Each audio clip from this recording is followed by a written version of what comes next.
So,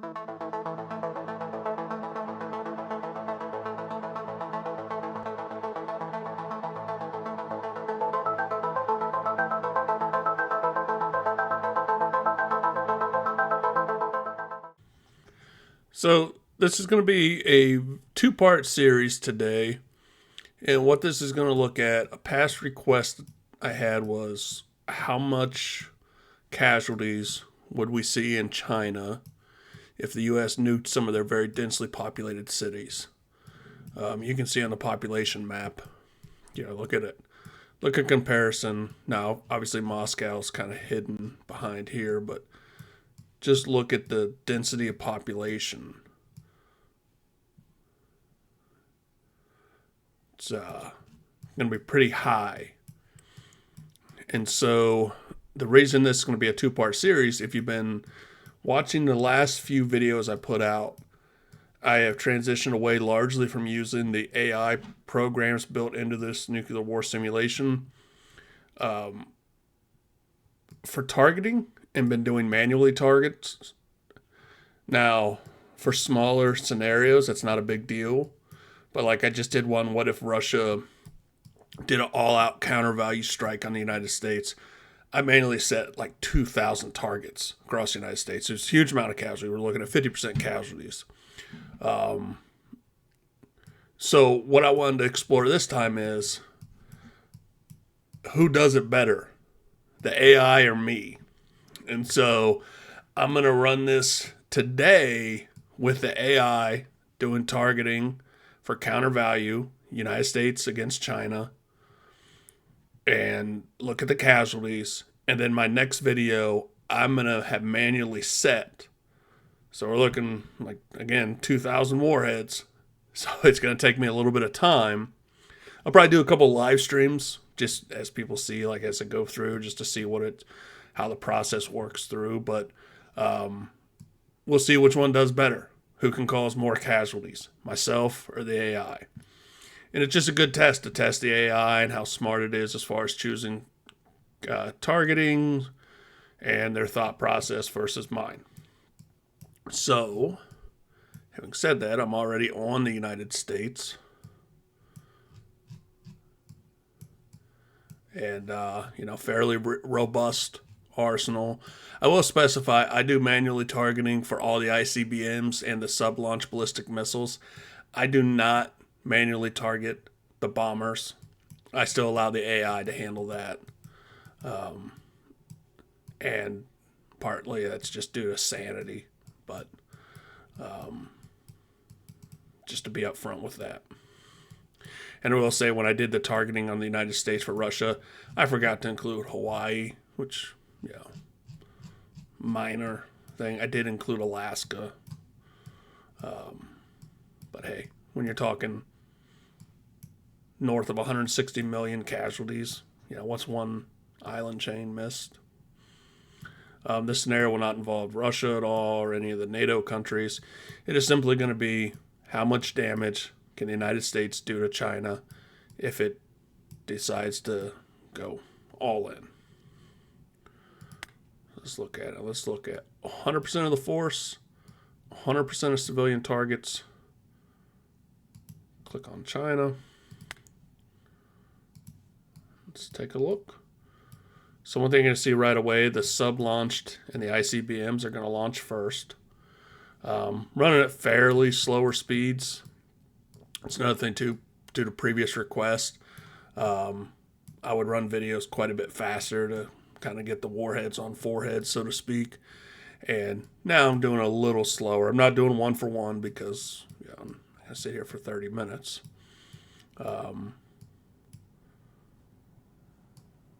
Now, the United States doesn't do any of the mobile, like TEL launchers, like China and Russia have. And so those would generally take a little bit longer to fire than the sub-launch ballistic missiles and or the ICBM ballistic missiles. But still, though, you're going to see a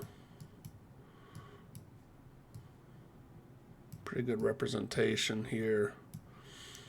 And so in this simulation, as they get closer, you're going to start to see the warheads, and then if they're merged, you'll see it'll start breaking off into the separate reentry vehicles. So you're going to start seeing a lot of these red triangles. This is your first time viewing.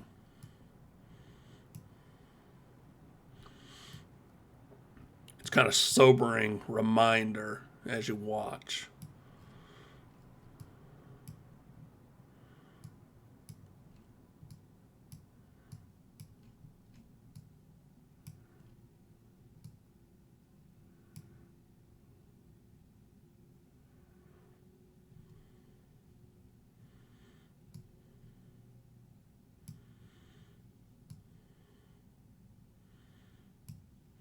Just looking at where some of the stuff's landing now. It's interesting. They seem to have quite a few that are going to the western part of China, which is not nearly as densely populated. Obviously, you're seeing a lot of stuff dropping around their more densely populated areas. But look, I mean, there's still so many warheads coming in. And I know from the manual targeting when I was doing Russia against the United States, I mean, it just got to the point it's ridiculous. Like, I mean, you had so many warheads, and I had already targeted every major city, every smaller city. Got to the point where I was dropping warheads like on London, Kentucky,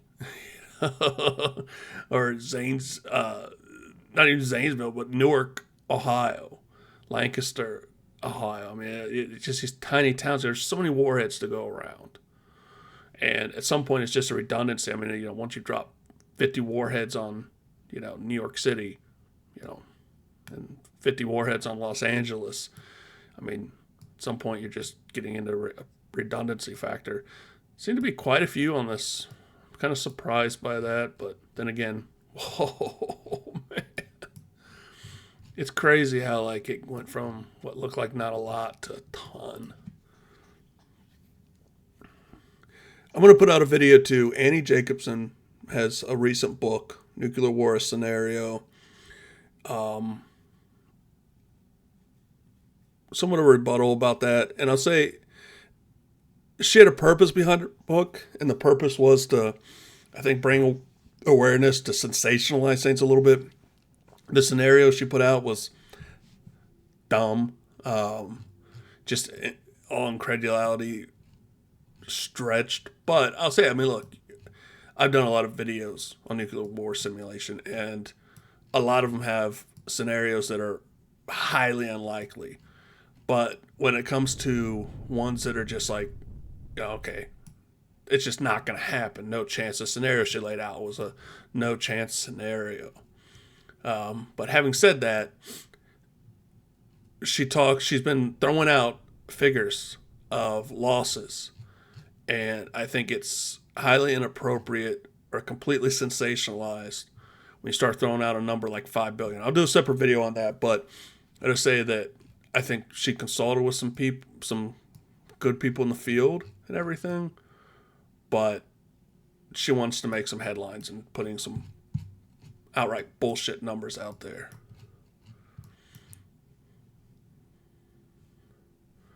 All right, let's skip ahead now to let the bombers do their thing because they take a little bit longer. There's the bombers.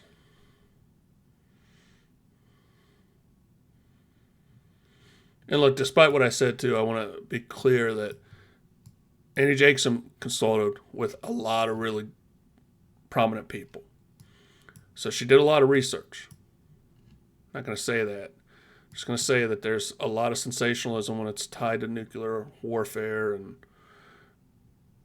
somebody just commented on one of my previous videos, it'd be the end of the world, period. Well, I don't think you know what you think you know. And this planet, and humans in particular, are tough. And it would take a lot to wipe us all out. And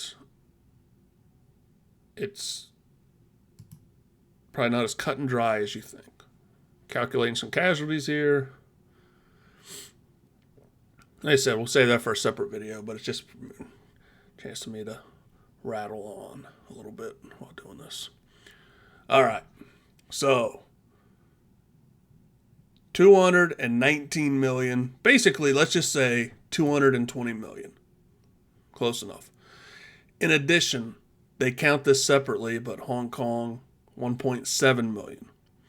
And then you also have some other fallout like North Korea, 216,000. Let's see here. Let's look at fallout. Oh, man, that's a brutal part. Let's see. I think we might even, let's scroll down here.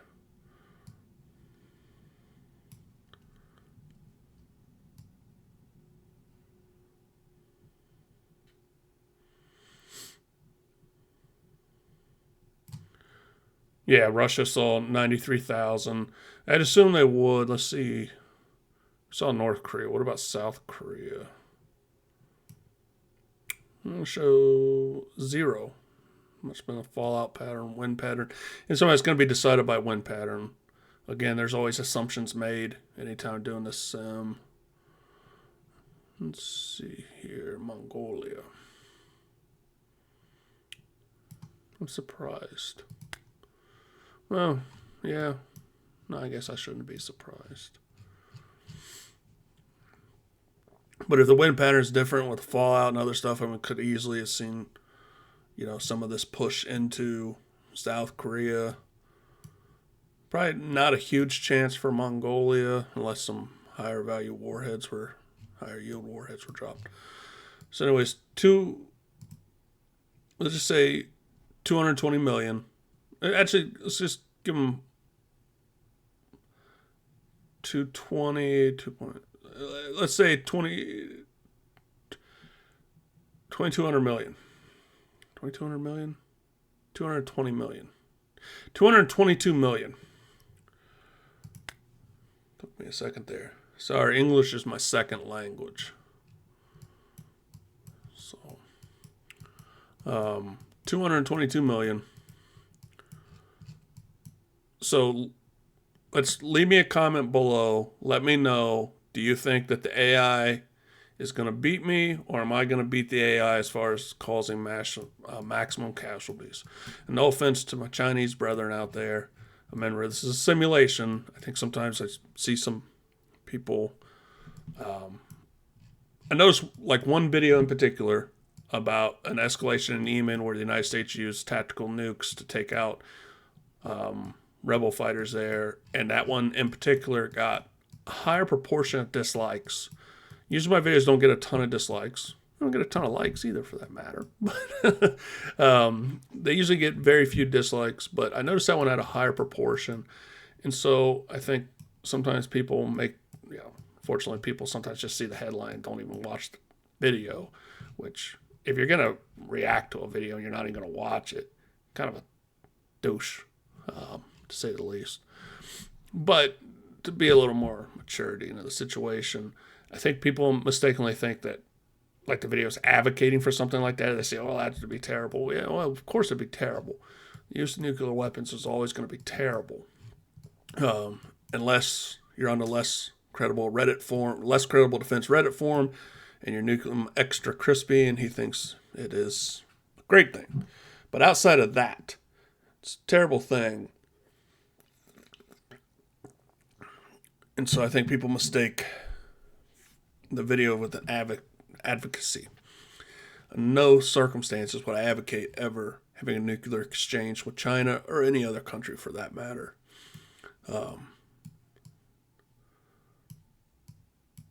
This would obviously cause massive issues. And, one of the biggest things is, a lot of weight plates and other stuff, gym equipment's made in China. And can't do without that, man. All seriousness, though, leave me a comment. Who's going to win, myself or AI? I'm going to work on the next video. Be on the lookout for some live streams. Like I said, it's going to take some work to put this out. And so, let me know. Check out some of the live streams. See how it's going. It's a lot of stuff. It's going to be a lot. Look at all those silos alone. Man, it's going to take me a second. But I'll do it. do all of them manually so you can see and see, who's going to do a better job. So thanks everybody. Please like and subscribe. Share my video. I don't do a lot of advertisements on my videos. Like I don't go to different things and stuff. But I do ask anybody that watch my video, anybody likes them, man, I encourage you to share it. Spread the word. The more people viewing, the more stuff, the more I want to put in time to do it and everything. I like to do a little bit more in-depth videos. Sometimes they don't seem to do as well.